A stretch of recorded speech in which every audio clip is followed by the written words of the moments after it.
test. They go home, and I said, what are you doing? They go, oh, we like you, Mr. Latessa. We like your class. You're funny. You're good, you know.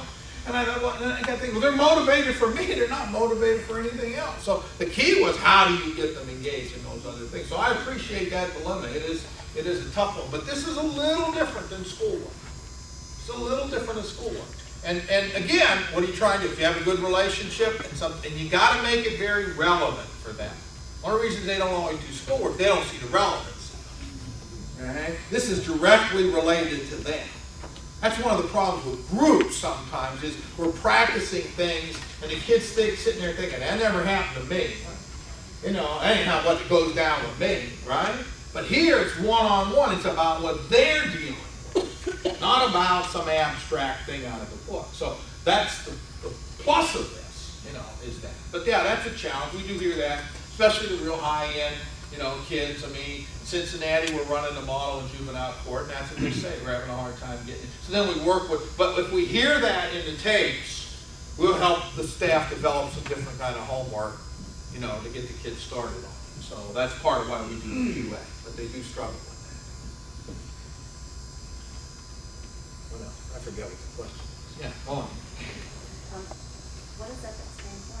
Effective practices in community supervision. That's what we call it. Canadians call it STICS. Federal probation is training everybody on it. They call it STARS. It's basically the same model. Ours is a little different than the Canadians. Canadians are mostly COG. As I said, we've added some of those skills, and the big piece we've added is kind of we brought in some guy named Trotter's work, which is the relational stuff. That's a little different in ours.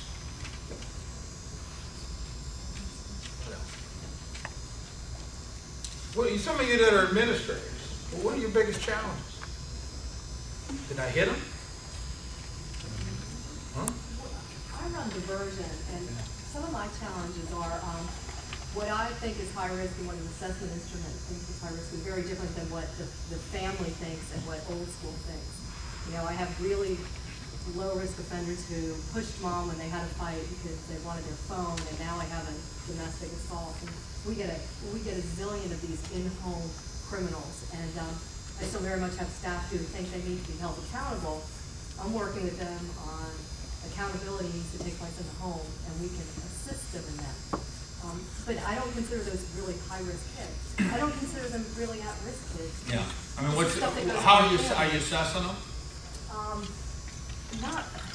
Not really, because it's not really formal. Yeah. Yeah, I would probably still assess them. For example, in the Ohio assessment system, we do have a diversion assessment. It's fairly short and sweet, but it will distinguish low, moderate, and high kids. So I think having some of that to back you up will help, because if not, they're saying this, you're saying this, and you're saying they're low risk because they're saying, well, I don't think they're low risk because you don't know all the shit they're doing, right? I mean, this is what you're hearing. So an assessment tool is going to help tell you, because in some cases you may be wrong, and in some cases you're going to be right about it. We do have something to help us make decisions, but again, do I really want to hold this kid into the court system when the issues are in the family? You don't. You don't. You don't. But That's when right. you have a parent going, but I think they get high, some staff react like, oh my God, we got to send them to drug and alcohol treatment. I'm like, well, wait a minute, now you're going to put them with those really high risk kids. Yeah. What I would do is I try to use almost a triage process. You're going to do this short and sweet assessment, like a diversion tool, and I'll send it. It's free. You can use it.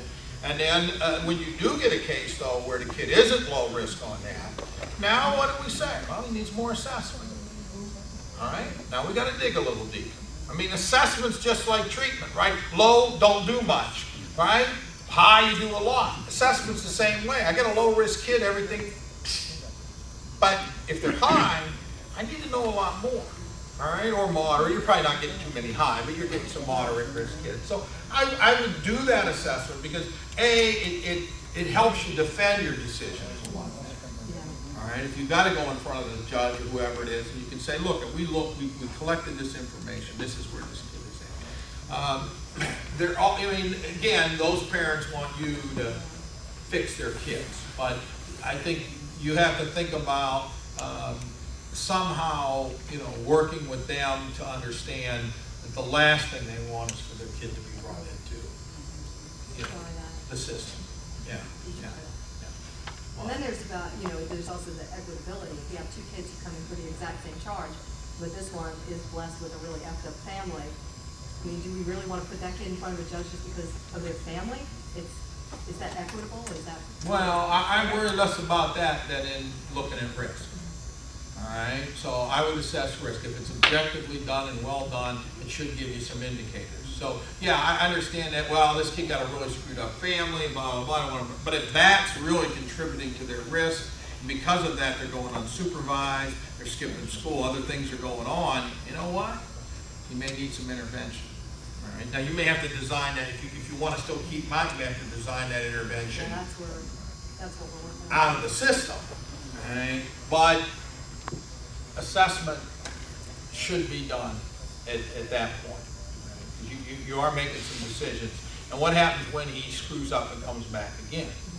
Now it's even tougher for you to make the argument. Right? So I would start by looking at assessment. Absolutely. Can you recommend any specific tools? You mentioned the diversion of tools. Yeah, the YASI has a pre-screen, but it's pretty long. I mean, it is, but of the pre-screen items, over half of them are legal history items, which should take everybody no more than then you can 10 use minutes that. to complete from our data system. Yeah, So you can use that. Then I would, if it's available to all of them, then absolutely use. I don't know. Let me see. I mean, we would, that would make sense from a Virginia perspective. It's a validated pre-screening tool, and it also identifies areas that might be worth focusing on. So I'm not sure why folks would look for another tool at this point. Yeah, I agree. I would, if that's available to you, then use their pre-screening tool. That ought to tell you, and you are doing a validation study now, and one of the things you may be able to do out of that data is even have a simpler triage, if the data tells you that. So that's the way to go. If not, we do have a diversion tool we developed out of Ohio data that is short and sweet, and you can screen a kid. We have actually two. We have a detention tool, we have a diversion tool, and we have a more detailed tools for disposition and residential placement, things like that. So there's probably a bunch of those kind of screeners out there. And they're mostly based on criminal history. How many times a kid here before, what age is he, a few things like that. They're not in-depth assessments. You don't want to do in-depth assessments. You don't have the time to do an hour and a half. You don't have the relationship. And you don't have a relationship. Yeah, I mean, this is quick and dirty. It's quick and dirty, and you say, well, maybe there are some things going on here, or maybe there aren't. But the nice thing about if you use the YASI, if the kid isn't low, now you've got the tool to move on in and do a more in-depth assessment. If you use another system, then you got to then go back to the YASI anyway. So.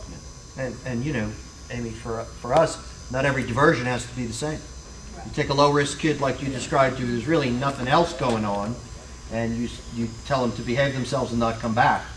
You have another low-risk kid who, for equity reasons, you don't say, well, they don't need to go to court, but they've got X, Y, or Z other issues. You make other referrals, or you write a different type of diversion that addresses their needs and treats them equitably in that sense as well.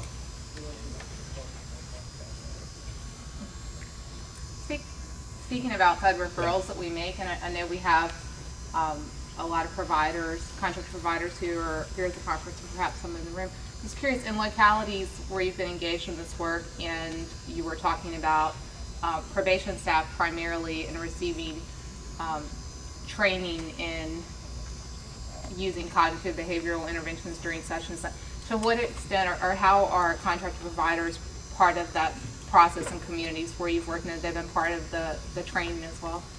Well, we haven't trained any of them on ethics. Ethics has mainly been for probation or institutional case management kind of staff. I think with providers who have the opportunity to do what? Run groups, structure programs differently, you know, for them.